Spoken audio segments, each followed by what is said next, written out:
ಆಗಿದಾವೆ, ಇನ್ನೂ 60 ಜನರು ಎನ್ಕ್ವೈರಿ ಆಗಬೇಕು, ಅಥವಾ ತನಿಖೆ ಆಗಬೇಕು, ಅಥವಾ ವಿಚಾರಣೆ ಆಗಬೇಕು. ಆ ಒಂದು 60 ಜನರನ್ನು ಈ ಮುಂದಿನ 5 ತಿಂಗಳಲ್ಲಿ ಮುಗಿಸ್ಲಿಕ್ಕೆ ಸಾಧ್ಯ ಅನ್ನೋಂಥ ಕಾರಣ ಇಟ್ಕೊಂಡು ಪ್ರಶ್ನೆ ಮಾಡಿದ್ದಕ್ಕಾಗಿ 1 ವರ್ಷ ಅವಧಿಯಲ್ಲಿ ಕೊಟ್ಟಿದ್ದಾರಂತ ಕಾಣ್ತದೆ ನಮ್ಮ ಜಡ್ಜಸ್ ನ್ಯಾಯಾಧೀಶರು. ಇನ್ನು ಅದಕ್ಕೆ ಯಾಕಪ್ಪ ಅಂತಂದ್ರೆ ಈಗ ನಿಮ್ಗೆ ಹೇಳಿದಂಗೆ ಬಹಳ ಭೀಕರವಾದಂಥ ಒಂದು ಕೊಲೆ ಪ್ರಕರಣ ಇದು.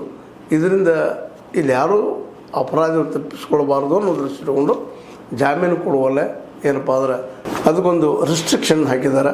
ಅದಕ್ಕೆ ಕಾರಣ ಇಷ್ಟ ಸಿಂಪಲ್ಲಾಗಿ ಸಾಕ್ಷಿಗಳು ಕೆಡಬಾರ್ದು, ಮೂಲ ಅಪರಾಧಿ ತಪ್ಪಿಸ್ಕೋಬಾರ್ದು ಅನ್ನೋಂಥದ್ದು. ಮತ್ತು ಅದೇ ಕಾಲಕ್ಕೆ ಒಬ್ಬ ನಿರಪರಾಧಿಗೂ ಸಹಿತ ಶಿಕ್ಷೆ ಕೊಡಿಸೋದು ತಪ್ಪು ಅನ್ನೋದು ಇಲ್ಲಿ ಕಾರಣ ಅದ. ಯಾಕಂದ್ರೆ 100 ಅಪರಾಧಿಗಳು ತಪ್ಪಿಸ್ಕೋಬೋದು, ಆದರೆ ಒಬ್ಬ ನಿರಪರಾಧಿಗೆ ಶಿಕ್ಷೆ ಆಗಬಾರ್ದು ಅನ್ನೋಂಥದ್ದು ಅವೆಲ್ಲ ದೃಷ್ಟಿ ಇಟ್ಕೊಂಡು ಈಗ ಎನ್ಕ್ವೈರಿ ನಡೀತದೆ, ವಿಚಾರಣೆ ನಡೀತದೆ. ಅದರಿಂದ ಏನೋ ಬಿಡುಗಡೆ 1 ವರ್ಷ ಅಂತ ಟೈಮಿಂಗ್ ಹಾಕಿದ್ದಾರೆ. ಅಲ್ಲಿವರೆಗೆ ಅರ್ಜಿ ಹಾಕಲಿಕ್ಕೆ ಬಾರ್ದಂಗೆ ಇನ್ನು ಮುಂದಿನ ಹೆಜ್ಜೆ ವಕೀಲರು ಏನೇನು ಮಾಡ್ತಾರೋ ನೋಡುವಂಥದ್ದು. ಆದರೆ ಇವೆಲ್ಲ ಘಟನೆ ಆಗಿದ್ದರಿಂದಾಗಿ ಇದೆಲ್ಲ ನಡೆಯೋದನ್ನು ನೋಡಿದಾಗ ಎಂಥ ದೊಡ್ಡ ವ್ಯಕ್ತಿ ಇದ್ದರೂ ಸಹಿತ ಕಾನೂನು ಮುಂದೆ ಸಣ್ಣ ಅನ್ನೋದು ಕಾನೂನಿನ ಒಂದು ಚೌಕಟ್ಟಿನಲ್ಲಿ ಸಿಕ್ಕಾಗ ಆ ವ್ಯಕ್ತಿ ಯಾವ ರೀತಿಯಾಗಿ ಒಂದು ಶಿಕ್ಷೆಗೆ ಒಳಗಾಗುವಂಥ ಪ್ರಸಂಗ ಬರ್ಬೋದು ಅನ್ನೋಂಥದ್ದು ಇದೆಲ್ಲ ಸಾಕ್ಷಿ ಆಗ್ಯದ.